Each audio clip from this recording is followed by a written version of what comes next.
খুশি?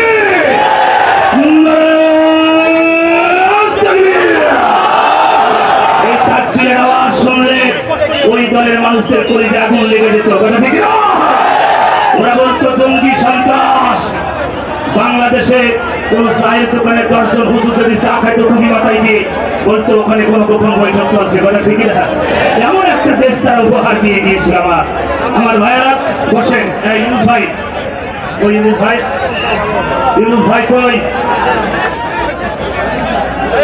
ইউনুস ভাই কই? পিছনে বল, সামনে হইতেছে গাড়ি। পিছনে বল ভাই, ভাই পিছনে বল ভাই, একটু পিছনে বল, পিছনে। মঞ্চ থেকে নামতে হবে, মঞ্চ থেকে নামতে হবে, মঞ্চ থেকে নামাই দিন। যারা একমাত্র যারা এখানে অতিথি হিসেবে আছেন মঞ্চ থেকে নেমে যেতে হবে। মঞ্চ ভেঙে যেতে পারে, মঞ্চ ভেঙে যেতে পারে। আপনারা নামাই দিন। ইউনুস ভাই কই? কি হুজুরের সামনে হ্যাঁ বক্তা। ভাই ভাই পিছনে বল, আমার ভাইরা ভাইরা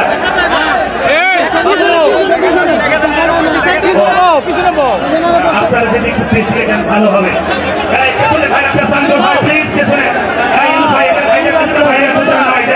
আর অতিথিরা একটু পেছনে বসুন।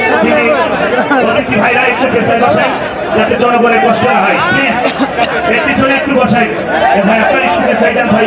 ওলামা এখানে আপনাদের হাত পায়ে ধরে বলছি একটু পেছান ভাই, আপনারা সম্মানিত ব্যক্তি। ভাই একটু পেছান, পেছান।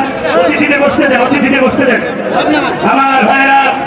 আলহামদুলিল্লাহ রাব্বিল মাশরিকাইন রাব্বিল মাগরিবাইন আল্লাযী খালাকা কুল্লা শাইইন যাওজাইন ওয়া আওজাবা আলাইনাল ইহসানা বিল ওয়ালিদাইন ওয়া নাশহাদু আন লা ইলাহা ইল্লাল্লাহু ওয়াহদাহু লা শারীকা লাহু وأشهد أن محمدا عبده ورسوله سيد الكونين صلى الله عليه وعلى آله وصحبه وأتباعه أجمعين ليلا ونهارا في الطرفين فقد قال الله تعالى في كلامه المجيد وبرهانه التوحيد أعوذ بالله من الشيطان الرجيم بسم الله الرحمن الرحيم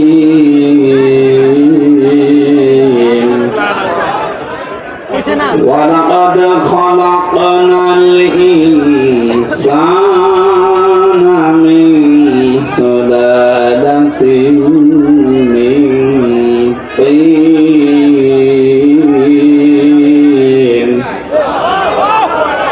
ثم جعلناه نطفة في قرار مكين صدقت يا ربنا. عن أبي سعيد الخدري رضي الله تعالى عنه قال قال النبي صلى الله عليه وسلم من رأى منكم منكرا فليغيره بيده فإن لم يستطع فبلسانه فإن لم يستطع فبقلبه وذلك ضعف الإيمان. رواه البخاري. وقال تعالى في شان حبيبي إن الله وملائكته يصلون على النبي يا أيها الذين آمنوا صلوا عليه وسلموا تسليما.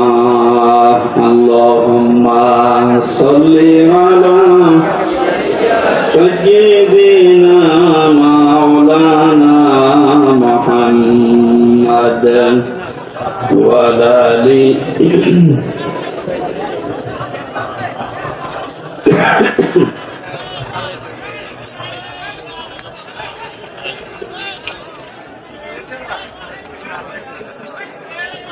আলহামদুলিল্লাহ, বাংলাদেশের ঐতিহ্যবাহী জেলা গাজীপুর কোনাবাড়ি ডিগ্রি কলেজ ময়দানে বৃহত্তর ফরিদপুর ঐক্য পরিষদের উদ্যোগে মহাবিশ্বের মহাবিশ্বর আমাদের মালিক, আমাদের মনিব, মহান রব্বুল ইজ্জাত ওয়াল জালালের মুখের পবিত্র বাণী কোরআনে কারীম তাফসীরুল কোরআন মাহফিলের স্বনামধন্য সভাপতি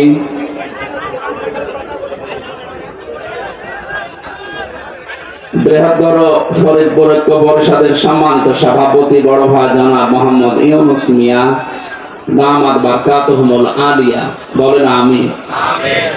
প্রধান অতিথি কোনাবাড়ি থানা বিএনপির সাধারণ সম্পাদক আমার আরাফাতের ভাই আলহাজ মোহাম্মদ বাবুল হোসেন, সম্মানিত অতিথি জনাব আলহাজ সাজ্জাদুর রহমান মামুন ভাই, এখানে আমন্ত্রিত অতিথি জনাব তানভীরুল ইসলাম রাজীব, সম্মানিত উদ্বোধক জনাব আলহাজ আব্দুল বারেক সরকার, সার্বিক ব্যবস্থাপনায় যারা আছেন বিশেষ করে মোহাম্মদ ফরহাদ হোসেন, আজিজুল ইসলাম, সম্মানিত উপস্থাপক মাওলানা শিহাবুদ্দিন বিশ্বাস, এতক্ষণ যারা আলোচনা রাখলেন কোরআন এবং হাদিস থেকে মুফতি মাহবুবুল্লাহ কাসিমি, মাওলানা হোসেন মাহফুজ, মুফতি ওবায়দুল্লাহ, মুফতি আব্দুস সালাম, আলেমদের হায়াতে তাজ্জিবা সিহাতে কুল্লিয়া কামনা করছি, বলেন আমিন।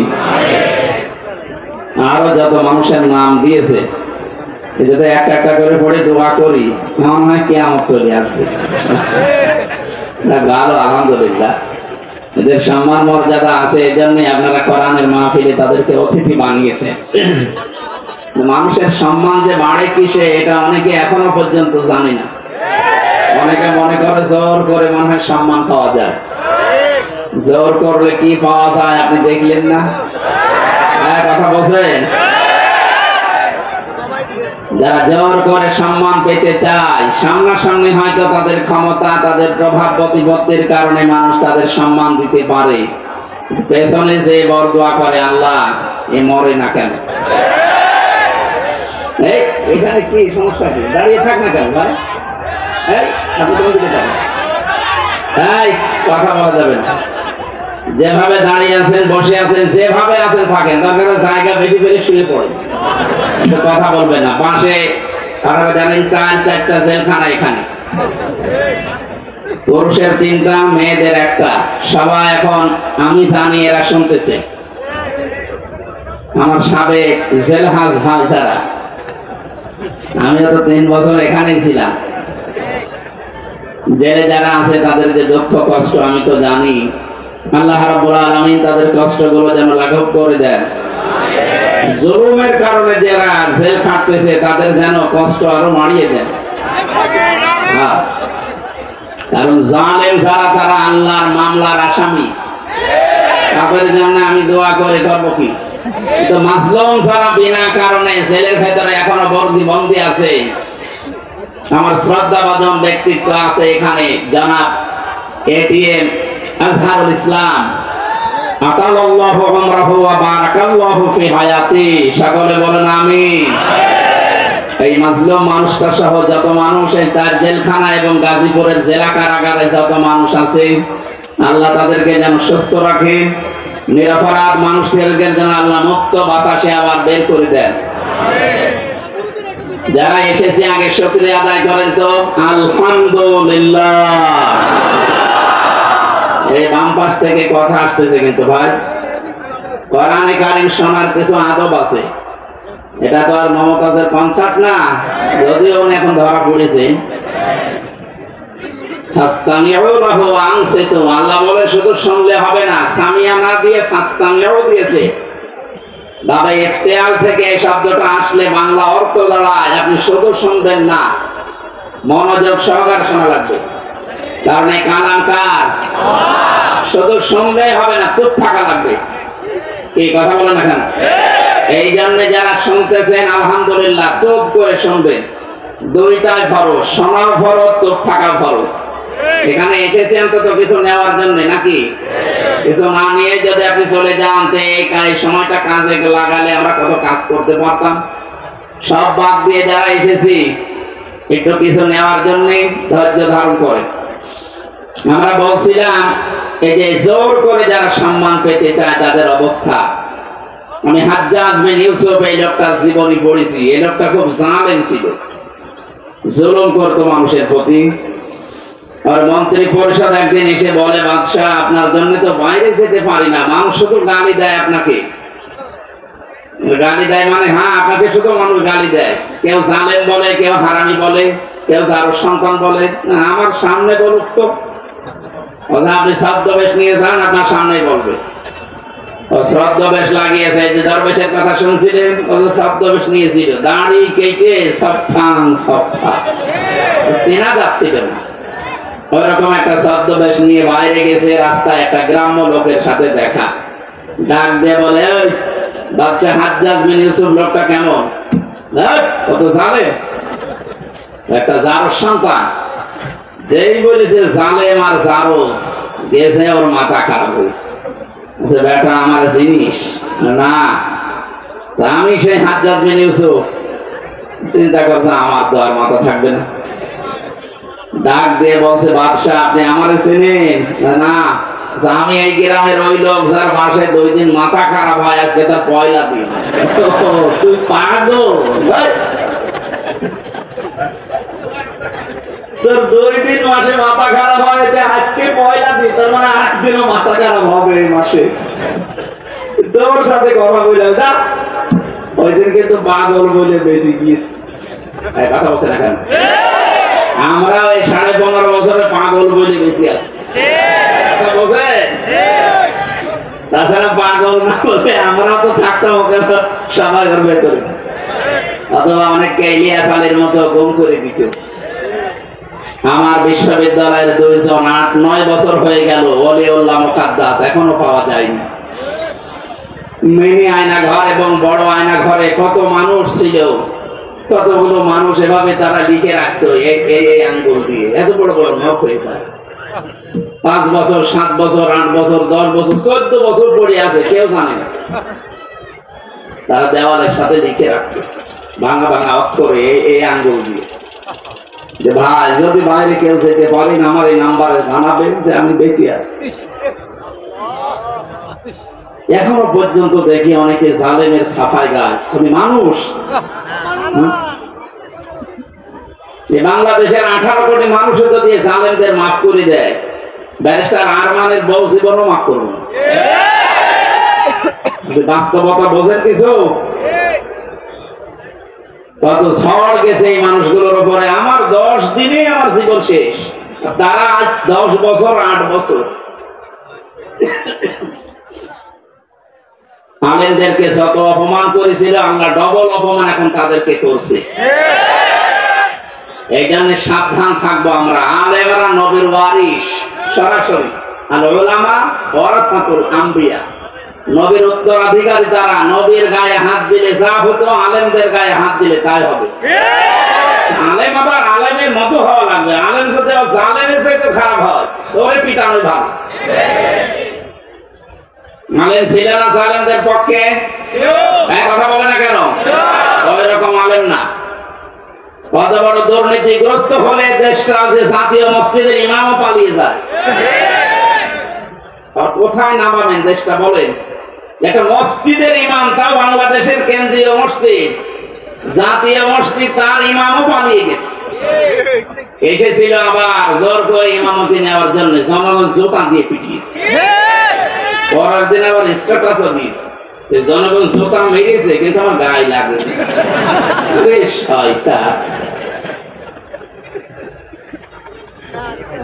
বাড়ি একেবারে জায়গা মতো তো, এই জন্য এরকম কথা বলে। লজ্জা শরম তো কিচ্ছু, এই কথা বলে না। আমার মনে হয় ম্যাডাম খালেদা জিয়া বলেছিল যে নামটা পাল্টানো দরকার। আসলে ওই নাম পাল্টানো অভিশপ্ত নাম। নামটার ভেতরে কেমন যেন একটা অভিশপ্ত জিনিস লুকিয়ে আছে। গয়কার পয়াকার বাকিটা বললাম না। এই নাম কোনদিন মুসলমানরা রাখে? মুসলমানরা রাখবে লাগবে গোলাপ, অন্তত গোপাল বাদ দিয়ে গোলাপগঞ্জ দেওয়া দরকার। এটা ফুলের নাম, যেন একটু সুঘ্রাণ আসে। এখানে পাগল বলে যারা এতদিন অন্তত বেঁচে আছি, আমাদের শিক্ষা নেওয়া দরকার আজকে। এই জালেম যারা বিদায় নিল, এই জালেমদের পরিণতি কি হয়েছে আল্লাহ আমাদেরকে একটু দেখিয়েছেন। সূরা নামল 19 নম্বর পারা 20 নম্বর পৃষ্ঠা 7 নম্বর লাইনের 52 নম্বর আয়াতে কথা বলে কি আছে? মোবাইলটা কেটে নিন।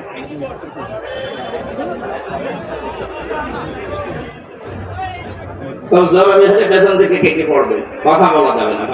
আমি বললাম না দুইটা শর্ত মানা লাগবে, তারপরে এখানে রহমত নাজিল হবে। একটা শুনতে তো হবে, শুধু সামিয়া দিলে তো শুনতে পারতাম। আল্লাহ বলেন না ফাসতামিউ, একেবারে অ্যাক্টিভ হয়ে শোনা লাগবে, মনোযোগ সহকারে। কারণ এখন একটা ইবাদত চলছে, যতক্ষণ বসে থাকবে না যাই হোক গুনাহ হচ্ছে। কথা বলে না কেন? আর গুনাহ যদি না হয় বিপরীত যেটা সওয়াব মাস্ট বি হবে। এক একটা অক্ষর শুনবেন 10টা করে নেকি পেয়ে যাবেন। সুবহানাল্লাহ। আল্লাহ রাব্বুল আলামিন বলেন ফাতিলকা বুয়ুতুহুম খাবিয়াতাম বিমা সালামু। এখানে যারা আলেম বসে আছেন, আল্লাহ হযরত লূত আলাইহিস সালামের কাহিনীটা নবীকে জানিয়েছেন, আমাদেরকে শোনাচ্ছেন কেন? আল্লাহ যেন তারা আঙ্গুল দিয়ে ভাবে দেখাচ্ছেন। ফাতিলকা বুয়ুতুহুম, বাইতুন না, বহু বচন দিয়েছেন। আল্লাহ বলেন এই সেই ঘরগুলো খাবিয়াতান, আমি জনশূন্য করে দিয়েছি, পরিত্যক্ত বানিয়ে দিয়েছি। বিমা সালামু, এই জালেমদের জুলুমের কারণে। কারণ যে জমিনে জুলুম করা হয় ওই জমিনটা পর্যন্ত আল্লাহর কাছে অভিশপ্ত হয়ে যায়। একটা কত বাস্তব 2024 5 আগস্টের বিকাল 5টা বাজতে বাজতে আল্লাহ মনে হচ্ছে আমাদেরকে চোখে আঙ্গুল দিয়ে দেখিয়েছে। দেখেন, একটু তাকিয়ে দেখেন জালেমদের যত বাড়ি ঘর সারা বাংলাদেশে তো আমি ঘুরছি, 630টা থানার প্রায় জায়গায় আমার যাওয়া শেষ। আমি এই 3 মাস কয়েকদিনের ভেতরে ঘোরাঘুরি করে যা দেখলাম, জালেমদের কোনো বাড়ি দেশে আর নেই।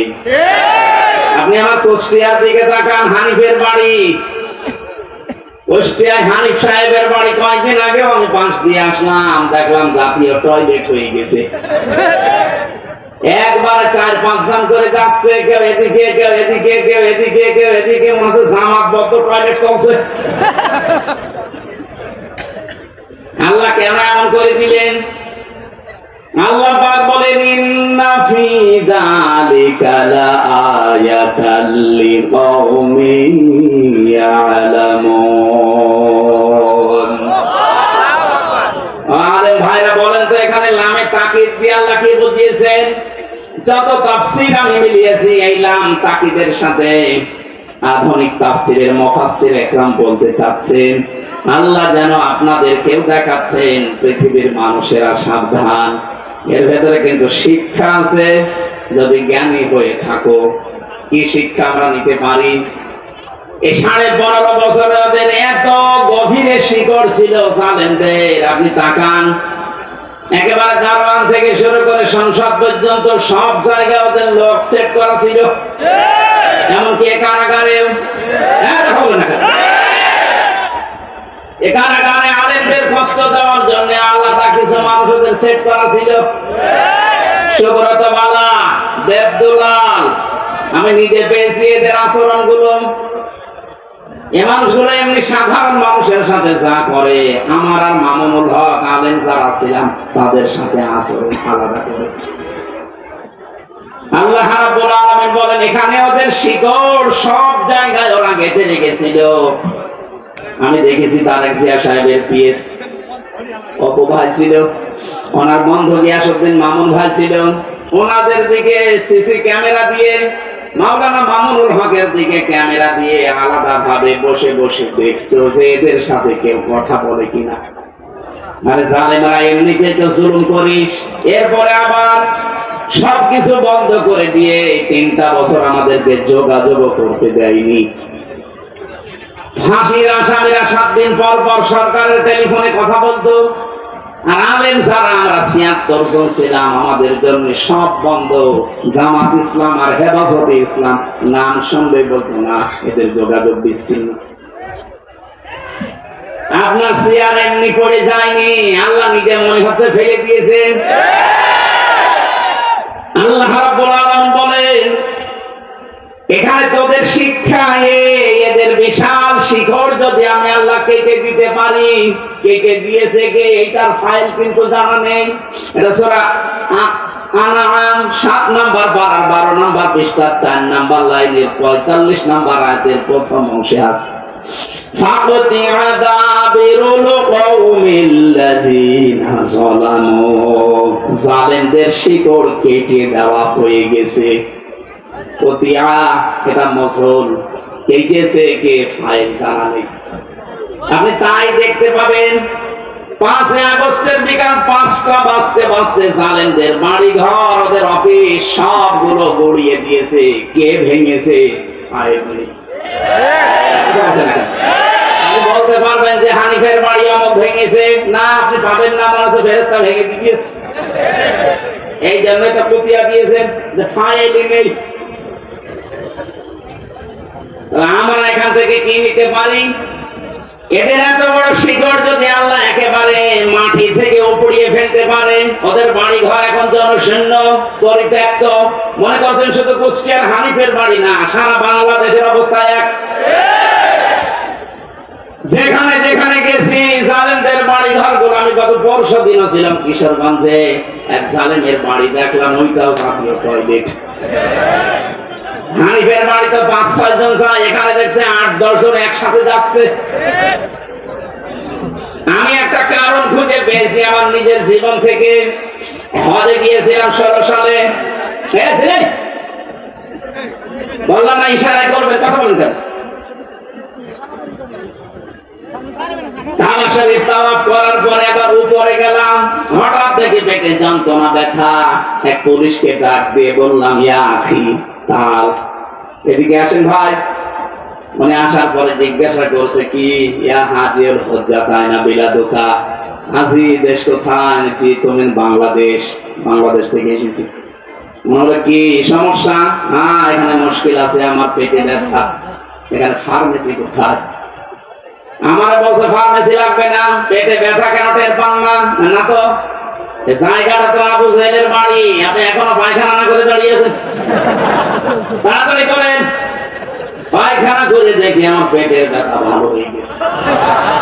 আমার তো মনে হচ্ছে জালেমদের যত বাড়ি বাংলাদেশে সবগুলো যেহেতু অভিশপ্ত, সবগুলো এখন উজাড় গৃহ, পরিত্যক্ত টয়লেট হয়ে গেছে। এদেশের মানুষের পেটে ব্যথা হলে প্রসাদের চাপ দিবে ওই জায়গায় যে কাজ করবে। এরপরও যদি আপনার শিক্ষা না হয়, এই যারা আমাদের শিক্ষা নেওয়ার বিষয় কিন্তু এখনো বলিনি।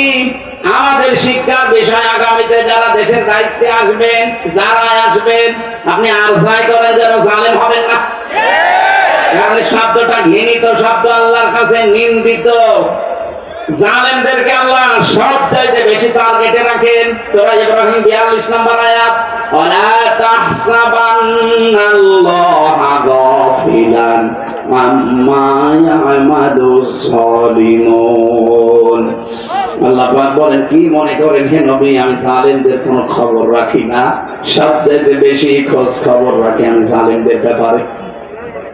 এই জন্য আমরা সামনে যারা আসে আমি আহ্বান জানাচ্ছি, খুব ভালোবাসি আপনাদের, সে যেই হোক। সামনে যারা চেয়ার পাবেন তারা আর যাই করেন বাংলাদেশে জুলুম করবেন না। এ জুলুম নিজের নফসের উপর থেকে শুরু, নিজের উপরও জুলুম করবেন না। নিজের উপরে জুলুম কি?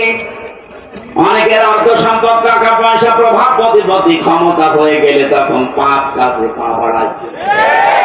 এটা সূরা হুদের 9 নম্বর আয়াতে আল্লাহ দলিল দিয়েছেন, ওয়ালা ইন আযাকনাল ইনসানা মিন্না রাহমাতান সুম্মা নাযা'নাহা মিন ইন্নাহু লায়ায়ুসুন কাফুর। এই আয়াতের সারমর্ম এটা, কোন মানুষ যখন নিজের নফসের উপরে জুলুম আরম্ভ করে, হ্যাঁ আগে টাকা পয়সা প্রভাব প্রতিপত্তি ছিল না, অপরাধ করতে পারি নাই, এখন টাকা পয়সা অর্থ সম্পদের মালিক আল্লাহ বানিয়েছে, এখনো লাল পানি খায়, এখনো বাবা খায়। এখন বলছে না আমি কি বোঝাতে পেরেছি? নফসের উপরে এটা একটা জুলুম। আপনি আজকে থেকে সিদ্ধান্ত নেন, আল্লাহ আমাকে যেখানেই তুলুক, আমি অন্তত আমার নফসের উপরে এখন থেকে আর জুলুম করব না। শরীরের উপরে মানুষ জুলুম করে, এই যে অনেকে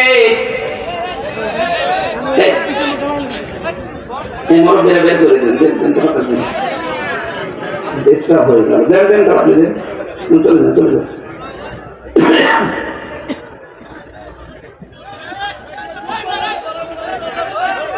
নিজের শরীরের সাথে যারা জুলুম করি আমরা, ভারতের এই বিনাপ করা পত্রিকাগুলো যখন আসতো, আকাশ সংস্কৃতির নামে ওলট পালট সিনেমা, থিয়েটার, নভেল, নাটক, এগুলো দেখে নিজেকে কন্ট্রোল করতে না পেরে অনেকে হস্তমৈথুন করে নিজের যৌবন নষ্ট করে ফেলে।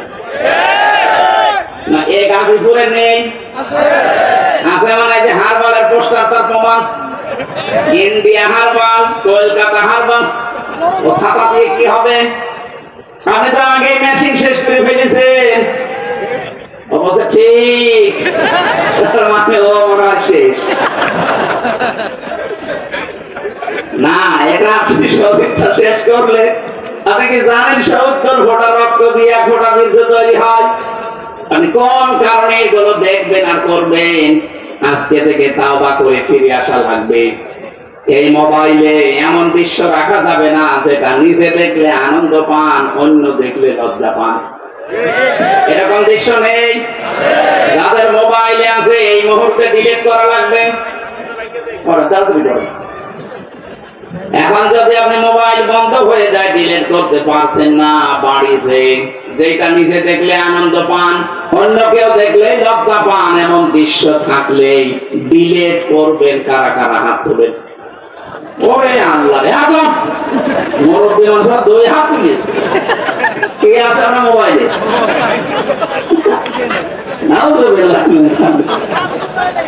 যুবক মানুষ হাত তুলে তো মারা যায়। আপনি আমার দাদার বয়সী, আর আপনি 1 হাত না তুলে 2 হাত তুলেছে, মনে হচ্ছে ওর মোবাইল এসব মমতাজ ভরা। না এসব রাখা যাবে না ভাই।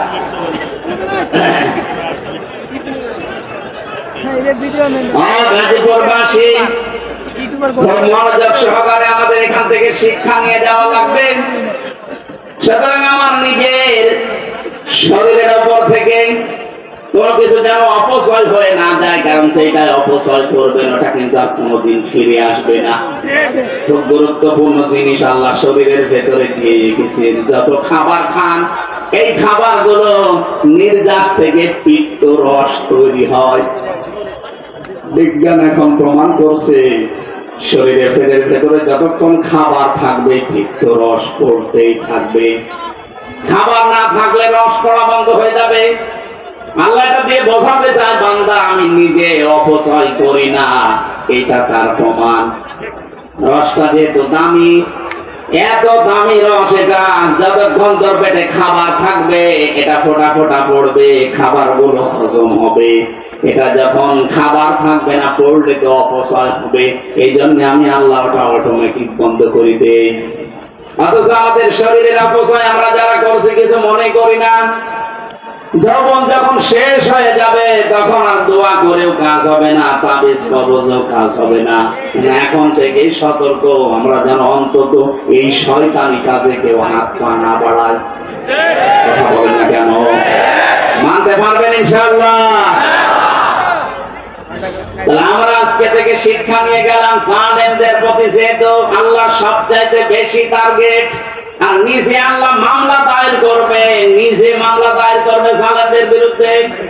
এটা সূরা শুরা 25 নাম্বার পারা 6 নাম্বার পৃষ্ঠা 13 নাম্বার লাইনের 42 নাম্বার আয়াতে আছে, ইন্নামাস সাবিলু আলাল্লাযীনা ইয়াযলিমুনান নাস। আল্লাহ পাক বলেন, অবশ্যই আমি আল্লাহ মামলা দায়ের করব কিয়ামতের ময়দানে জালেমদের বিরুদ্ধে। মামলার বাদীকে আপনি কি টের পাচ্ছেন কি বলছি? মামলার বাদী যত বড় হয় মামলা তত কঠিন হয়। আমার যিনি মামলা দিয়েছিল যদি এরকম সলিমদ্দি কলিমদ্দি কেউ দিত 3 দিনও আমার আটক রাখতে পারতো না। কয় টাকা নেবে, টাকা দিয়ে বের হয়ে চলে আসতাম। তো মামলার বাদী এমন টাকা পয়সা দরকার না, ওকে আটকিয়ে রাখবে এই ধান্দা ছিল তার। এই জন্য মামলার বাদী যেহেতু বড়, আমার মামলা এরকম কঠিন ছিল। এতবার সিএমএম কোর্ট, জজ কোর্ট, হাইকোর্ট কতবার মামলাটা তুলেছে না, জামিন হবে না, কারণ মামলার বাদী সরাসরি রাষ্ট্র। এই জন্য কিয়ামতে যেহেতু আল্লাহ নিজে বিচারপতি, নিজে রায় দেবেন, নিজেই মামলার বাদী। আপনি বলেন তো বিবেক দিয়ে যে আপনাকে জামিন দেওয়ার আর কেউ আছে? উনি তো আর কালামানিকের মতো ঘোষ খাবে না। এই কালামানিক নামে একজন বিচারপতি একটা অবৈধ বিচারপতি ছিল।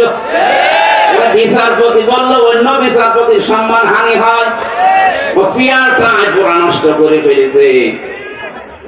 জনগণ এত রাগ ছিল তার উপরে, কলা পাতায় শুয়েছিল, বিসি উড়ে গেছে।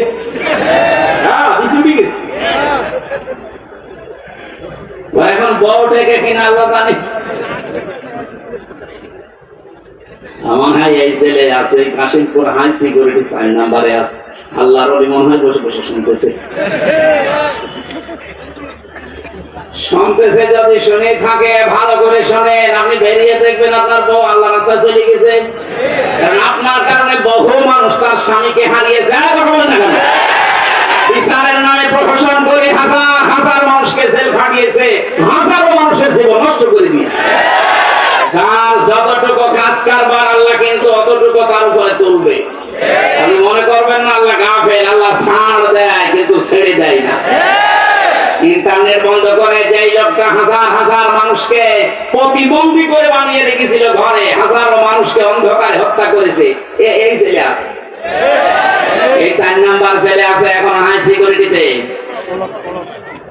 বলছে আমার কমোড লাগবে। তো কমোড আলেমদেরকে ধরে মাটিতে শুয়ে রাখতো, আর কমোড লাগবে। আমি মন্ত্রী ছিলাম, আমি এমপি ছিলাম। কিসের মন্ত্রী? 2008 থেকে 24 সাল পর্যন্ত যারা নির্বাচনের নামে প্রহসন করে এমপি মন্ত্রী হয়েছেন, এগুলো এমপি মন্ত্রী বলা যায় না। যত টাকা ভাতা নিয়েছেন এই কয় বছরে সব ফেরত দেওয়া লাগবে। কিসের মন্ত্রী আপনি? এতটুকু এখন থেকে বলা যায় সাবেক চোর। হ্যাঁ, সাবেক চোর, সাবেক ডাকাত, এটা বলবেন, অসুবিধা নেই। কারণ এরা ভোট ডাকাত, এরা ভোট চোর। আর যেন কোনদিন এই ডাকাত এই চোর গুলো ঘুরে দাঁড়াতে না পারে, দরকার সারা বাংলাদেশের সব জায়গায় ছবি মেরে দেবে। এগুলো ভোট চোর, এগুলো ভোট ডাকাত।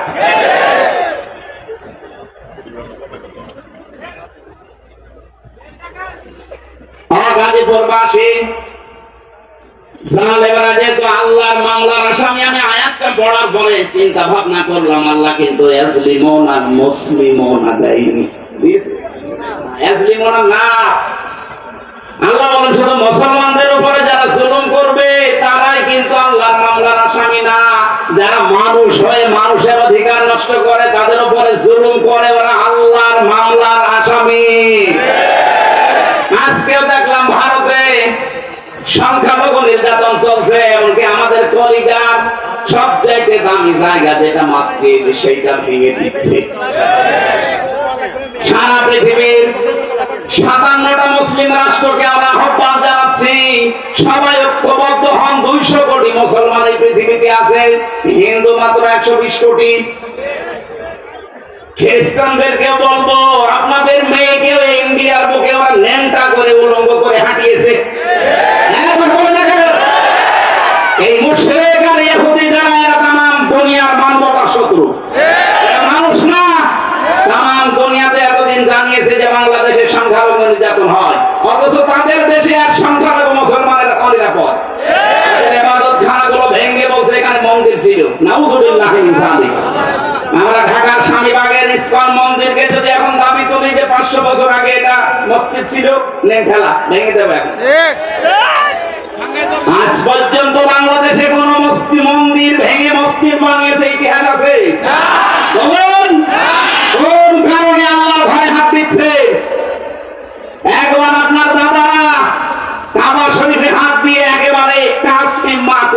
দিয়েছে।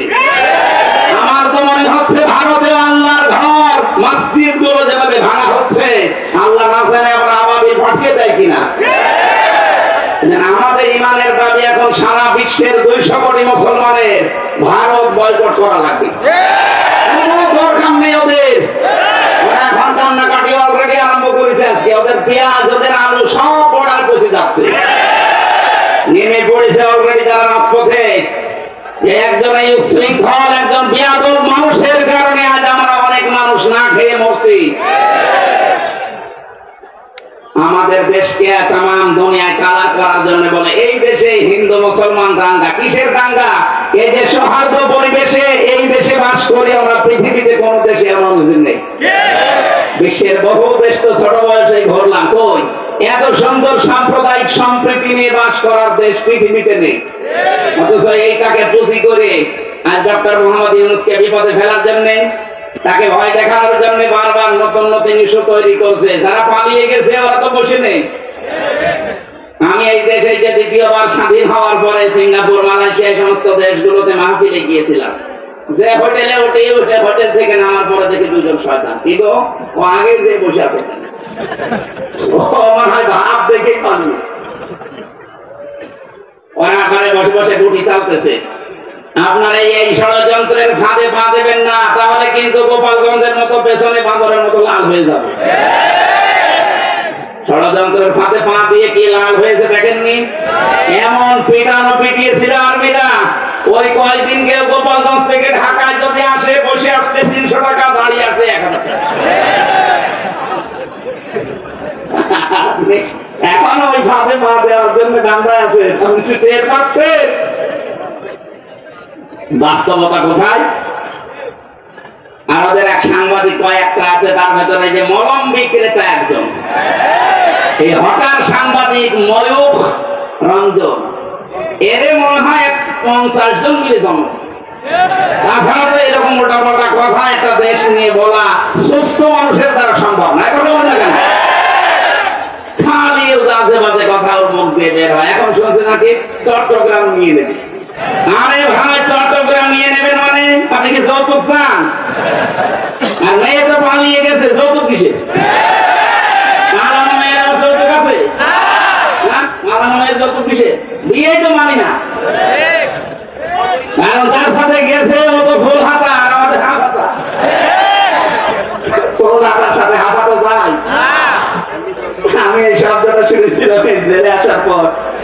এখানে যে জেলা ছিল দেবদুল্লাহ, ওটা হচ্ছে ফুল হাতা। ও যেই দিনই আসতো জনগণ বলতো ফুল হাতা আসতেছে। তখন বুঝলাম যে ফুল হাতা কি আর হাতাটা কি। এতদিন পর্যন্ত আপনি বলতেন যে আমাদের স্বামী স্ত্রীর সম্পর্ক। আরে ভাই, স্বামী স্ত্রীর সম্পর্ক হয় কি করে? ও দাদা তো ফুল হাতা, এত মুসলমানি দিয়ে তারপরে স্বামী স্ত্রী। তো এ যে বয়স দাদা, এখন মুসলমানি দিয়ে খুঁজে পাওয়া যাবে, থেকে কেটে বাদ দিয়ে দেওয়া। আমি আর নিচে নামলাম না। এদেশের চট্টগ্রাম না, 1 ইঞ্চি জায়গা যদি কেউ ঝামেলা করেন, 7 সিস্টার কিন্তু উল্টাপাল্টা হয়ে যাবে। বাংলাদেশের মুসলমানদের আর কিছু না থাক, এদের যা ইমান আছে যতটুকু নামাজ পড়তে না পারে, এদের যা ইমান আছে, এদেশের 18 কোটি মানুষ যদি বাংলার 1 ইঞ্চি মানুষের জন্য জীবন দিতে হয়, 36 কোটি নিয়ে মর্ম।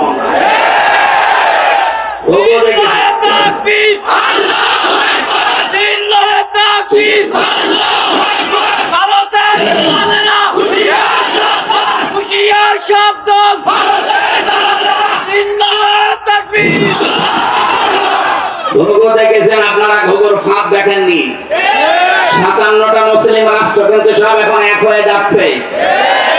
আপনার এই দুর্বিসন্ধির কারণে, ষড়যন্ত্রের কারণে শেষে বিপদে পড়বে।